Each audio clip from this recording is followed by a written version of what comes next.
Okay, a quick tutorial about exporting a Playblast from the camera sequencer for this in-progress critique we're going to do in class.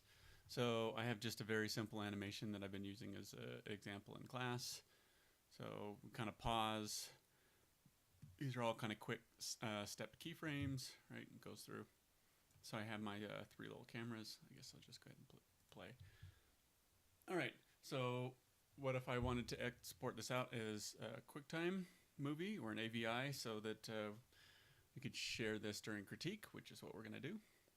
So with the camera sequencer, and I have it kind of docked in the slider down here, we're going to export that. Now, a couple things. First of all, the default is to use the directory of the project, which my analogy of the car, right? So if I go up to File and Set Project, I can make sure that it's set to, if I click on defaults, is set. And a way that I could check that is if I do save as. What it should do is go to that defaults projects to the scenes folder. And of course, this is where I've been saving various things.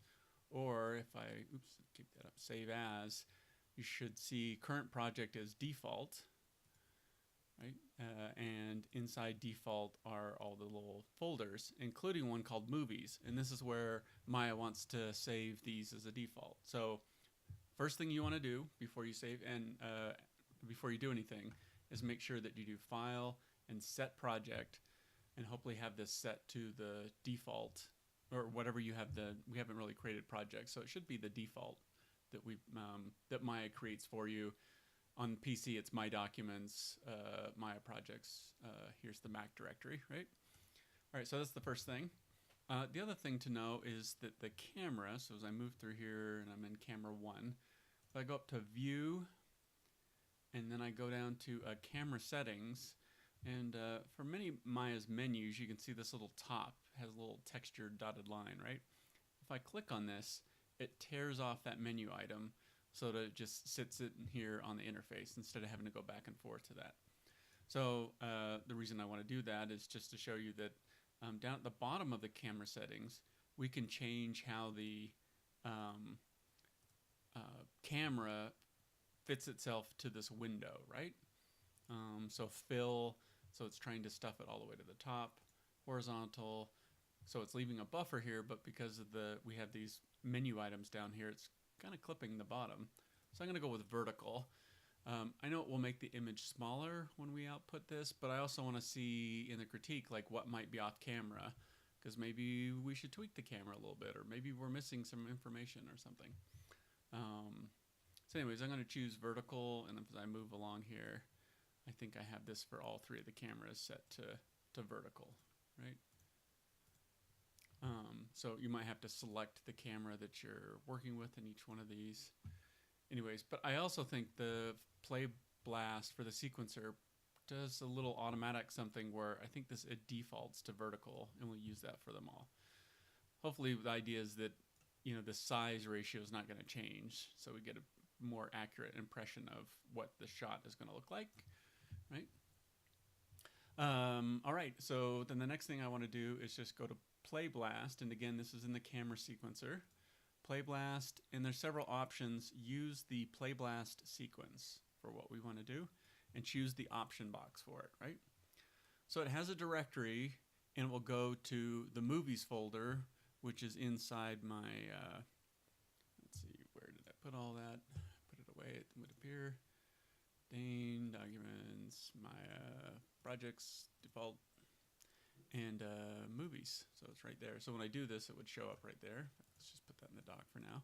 If I wanted to, I could click and define a directory by clicking on something else, but I'm just going to put it right in there. The name of it, just Boxy Shot. You can give it whatever name you want. These will be in progress. I'm not really worried about you putting your name in that file for now. I have a good idea whose is whose. The format here, the AV format, we don't want to output images. And then the encoding. Now this is going to be dependent on the operating system. I'm going to use H.264. I'm sure on Windows you're going to have a different codecs. Just, you know, AVI, what's the other one? DV. DivX. I'm not familiar with the web ones or the PC ones, so hopefully it's just the compression for it, right? So if you are doing this and it gives you the option for H.264, which is the standard for QuickTime, please do so. And then the resolution, width, and height, I'm going to choose 1280 by 720.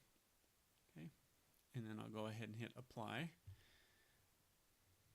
And you can see that kind of locks out for a second, and then it pops up the movie for me. Right, so now I can play this little QuickTime.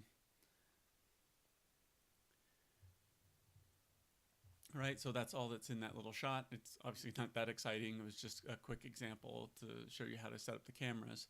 But again, the advantage here is instead of having to open up Maya and run through the whole thing, you can just have a QuickTime movie, and this is where you would look at kind of dailies to figure out like what's going on in your shots. And there's other ways to export just the individual sequences as we go through. So anyways, Playblast sequence, which was down here, right? And then whatever name you want to give it.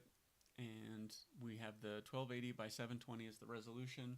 And then once you have that QuickTime movie, there will be a link soon on Canvas for an ungraded assignment where you can just upload your file just like you would for any of the other assignments. Okay, hope that helps.